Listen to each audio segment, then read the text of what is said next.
Busca por esse mecanismo numérico para calcular essa área dessa curva, né? Nós vamos definir aqui o que é a distribuição normal padrão, tá? Quando eu tenho a minha variável aleatória, eu faço a média igual a zero, ou seja, eu vou centrar a minha curva normal no zero, e faço o desvio igual a 1, né? A variância igual a 1, consequentemente o desvio igual a 1, então eu transformei essa normal, que podia ter média qualquer, variância qualquer, transformei em uma normal específica, aquela normal que tem média igual a zero e desvio igual a 1. A essa normal em específico, nós damos o nome de uma normal padrão, tá? E ela vai ser sempre denotada pela variável aleatória z. Então, quando eu estiver trabalhando em z, eu estou trabalhando especificamente na normal padrão, aquela normal cuja média é zero e o desvio é 1. Essa normal, repare, eu tenho infinitas normais, né? Se cada vez que eu mudo a média, eu mudo a posição dessa normal no espaço, e cada vez que eu mudo a variância, eu mudo a altura dessa normal no espaço, eu tenho, na verdade, infinitas normais. Como essas normais não são integráveis, então, na verdade, o processo foi o seguinte: fecha o problema em uma normal só. Pega todas as curvas normais, esquece elas e trabalha só com a curva que tem a média igual a zero, ou seja, ela está posicionada no ponto zero, e que tem a desvio igual a 1, e vamos trabalhar só com essa normal. A partir do desenho dessa normal, é que a gente vai conseguir, na verdade, calcular numericamente essa integral. Então, alguém definiu que iria pegar a normal, centrar no zero, e a partir daí foi vendo, poxa, o zero é o ponto do meio dessa curva, já sei que ele tem área abaixo dele igual a meio, então vou tabelar lá, o zero tem área abaixo igual a meio. E alguém foi fazendo uma tabela, se eu andar um pouquinho depois do zero, no 0,1, qual é o valor que tem de área? O valor de área para esse ponto vai ser, subindo aqui um pouquinho depois do zero, né? Ele tem já a metade da área que foi acumulado abaixo do zero, então o primeiro ponto que a gente fez foi o zero. Abaixo do zero tinha a área meio. Andei um pouquinho depois, vai ser a área meio mais esse pouquinho. Vou andar mais um pouquinho o meu ponto, né? Qual vai ser a área abaixo desse ponto? Vai ser toda a área que eu tinha até esse segundo ponto, mais esse novo retângulo. E fui fazendo todos os pontos. Fui fazendo na mão, quem construiu esse método, que foi Gauss, foi fazendo na mão, tabelando esses valores na mão, porque eu não conseguia calcular a integral. Ele, na verdade, nem sabia o que era integral na época, né? Quando ele desenvolveu esse método, mas hoje em dia a gente sabe que eu não consigo fazer essa soma via integral. Então, fui tabelando ponto a ponto, e com isso eu consegui desenvolver uma tabela que tem as áreas para essa curva para cada ponto. Então, desde o ponto, tem a tabela normal negativa, que se usa muito pouco, depois a gente vai ver por quê, tá? Mas, assim, o Gauss foi fazendo para cada ponto, andando de 0,1 em 0,1, foi calculando qual era o tamanho das áreas abaixo da reta para aquele ponto. Então, pegou primeiro esse ponto, traçou a reta dele na curva, viu qual o tamanho da área abaixo. Depois pegou esse segundo ponto, traçou a reta dele, a altura dele na curva e viu qual era o tamanho da área abaixo. No zero, traçou esse ponto na curva, viu qual era o tamanho da área abaixo. O próximo ponto, traçou a altura dele na curva, viu qual era a área abaixo e foi tabelando esses valores. Então, esses valores, eles geraram uma tabela que dá para a gente o valor da área abaixo de um certo ponto Z. Então, você vai procurar um ponto Z na tabela, por exemplo, aqui esse Z0, e o valor que você encontrar na tabela para esse Z0 vai ser o valor da área abaixo do Z0, tá? Então, o valor que a gente encontra na tabela, o valor que a gente encontra para aquele ponto, no caso Z0, é a área abaixo do Z0. Então, Exatamente isso. Por exemplo, peguei aqui minha curva na tabela. Eu quero saber, eu estou na curva normal, sempre na curva normal centrada no zero, definir esse ponto aqui, 0,32. Eu quero saber qual é o tamanho da área abaixo da linha definida pelo ponto 0,32. Então, a primeira coisa seria traçar a altura do 0,32 nessa função, que vai ser a probabilidade do 0,32 acontecer, tá? Eu quero saber qual foi a área toda abaixo desse ponto, qual é o tamanho da área abaixo desse ponto, ou seja, o quanto de probabilidade já aconteceu antes do 0,32. Então, eu vou na minha tabela normal e vou procurar. Os números sempre vão ter duas casas decimais. Na primeira coluna, eu vou procurar a parte inteira e o primeiro decimal, e o décimo, tá? E na primeira linha, eu vou procurar o centésimo. Então, quando eu quero saber a área abaixo do ponto 0,32, eu vou procurar 0,3 cruzando com o 2. 0,3 cruzando com o 2, algumas tabelas estão cruzando com o 0,02. Essa linha aqui são os centésimos. Então, quando eu cruzo 0,3 com o 2, que é o centésimo, dá 0,6255. Ou seja, o tamanho da área abaixo da reta definida pelo 0,32, abaixo do 0,32, é 0,6255, ou seja, 62,55% da área da curva normal padrão está abaixo do ponto 0,32. Então, a tabela ela tem exatamente essa cara, né?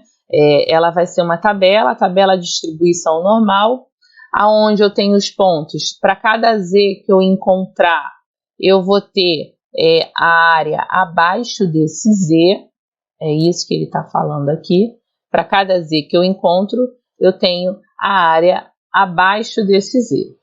A parte inteira e o primeiro decimal vão estar na primeira coluna, e o segundo decimal, na verdade, o centésimo, né, vai estar na primeira linha. Então, eu sempre vou cruzar. Por exemplo, se eu quiser aqui, eu quero saber qual o tamanho da área abaixo do 1,96. 1,96, parte inteira 1, decimal é o 9, 1,90 aí, vou cruzar com o 6 que está aqui e vai dar esse valor, porque nessa coluna aqui está o 6.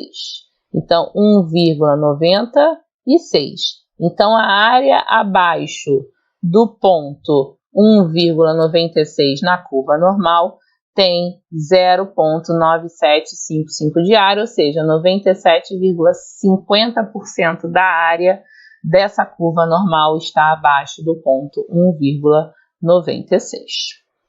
Então, a probabilidade deixa de ser o cálculo de uma integral e passa a ser procurar áreas na tabela, tá? Porque essas áreas já estão previamente calculadas, então eu não preciso calcular a área mais através da integral. É só consultar na tabela, essa tabela seria já o resultado da integral para cada um desses pontos. Então eu não tenho mais que calcular a integral, eu tenho que só buscar na tabela qual o valor da área que eu tenho para aquele ponto.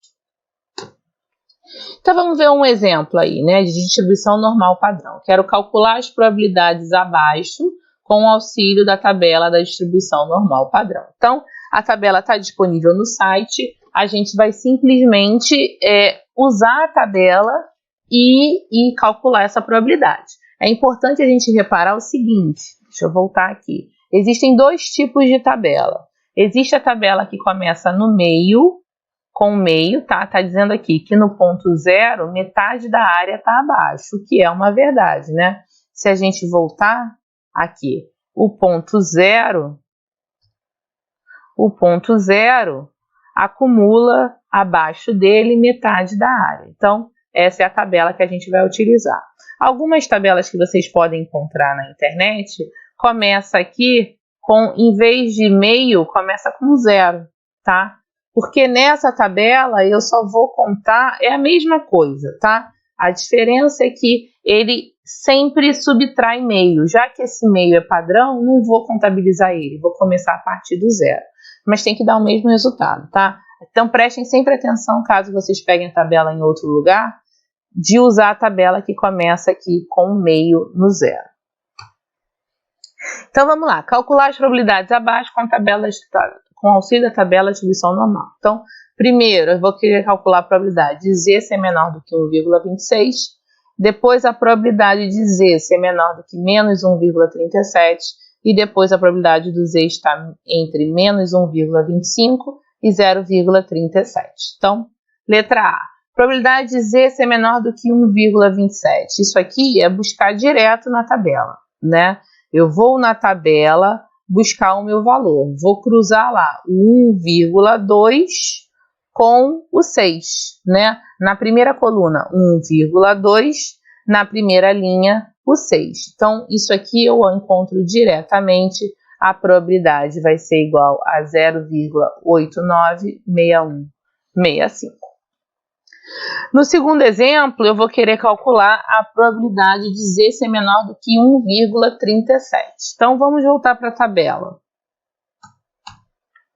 Se você reparar na tabela que eu disponibilizei para vocês, eu não tenho valor negativo, só tenho valor positivo. É a tabela normal positiva, tá? Então, eu não tenho valor negativo nessa tabela, só tenho valor positivo, tá?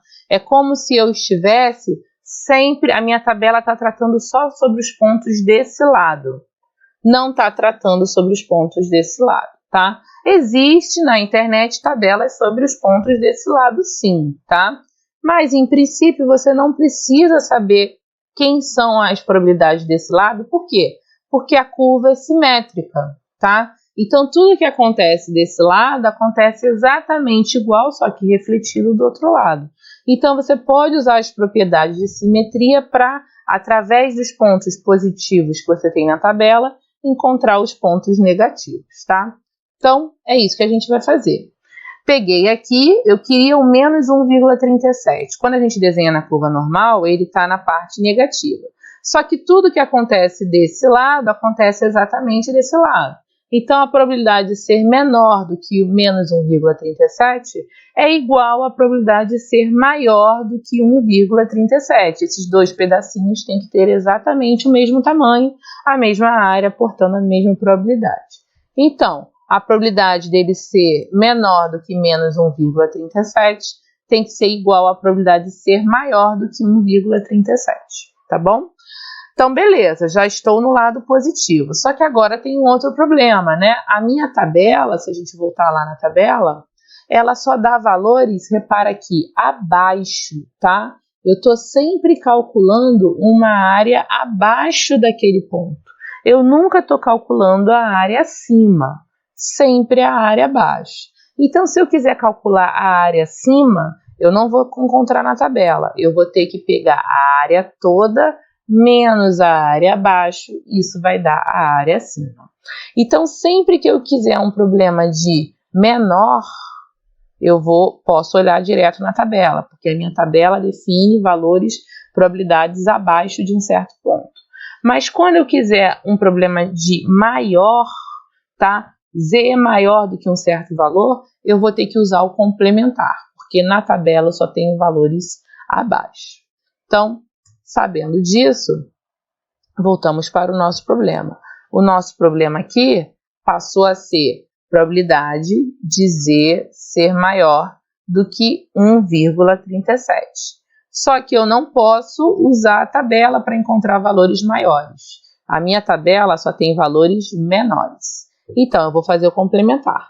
Probabilidade de Z ser maior do que 1,37 é igual à área toda, que é 1, menos a probabilidade de Z ser menor do que 1,37.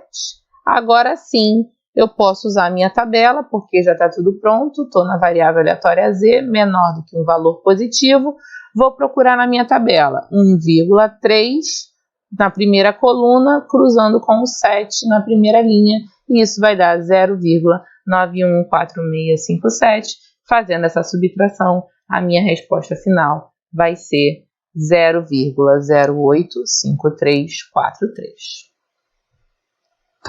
E finalmente, o último item, né? Eu quero a probabilidade do Z, que é a minha variável aleatória, está entre menos 1,25 e 0,37. Eu quero que a minha área, que é essa região rachurada, esteja entre esses dois valores, tá? Então, probabilidade do Z está entre menos 1,25 e 0,37. Então, essa área aqui é essa área rachurada. Se a gente pensar em áreas, né? Essa probabilidade é essa área, então não deixa de ser a probabilidade de Z ser menor do que 0,37, que é a partir dessa linha, essa área toda, menos a probabilidade de Z ser menor do que menos 1,25, que é a partir dessa linha, essa área branca.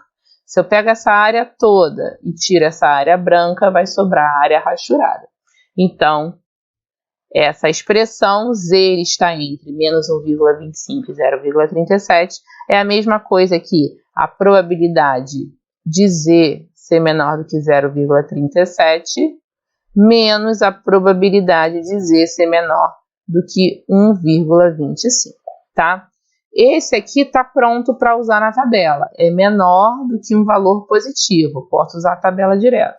Agora, esse aqui ainda não está legal, né? Ele está menor do que um número negativo. Então, eu vou fazer eu vou usar a simetria para tentar chegar no valor positivo. Igual no exemplo anterior, nós já vimos que quando eu quero um valor menor do que um valor negativo, é a mesma coisa que um valor maior do que um valor positivo. Então, da probabilidade de Z ser maior do que 1,25. É como se eu passasse esse 1,25 para cá. Só que está maior, não pode maior ainda, tem que fazer então pelo complementar. Então isso vai ser igual a 1 menos probabilidade de Z ser menor do que 1,25. Então agora está todo mundo pronto para ir na tabela. Vou buscar na tabela 0,3 cruzando com o 7, vai dar 0,644309. E vou buscar na tabela 1,2 cruzando com o 5, dá 0,89. 4350, se eu somo esses dois e subtraio 1, que veio do complementar, vai dar 0,5386.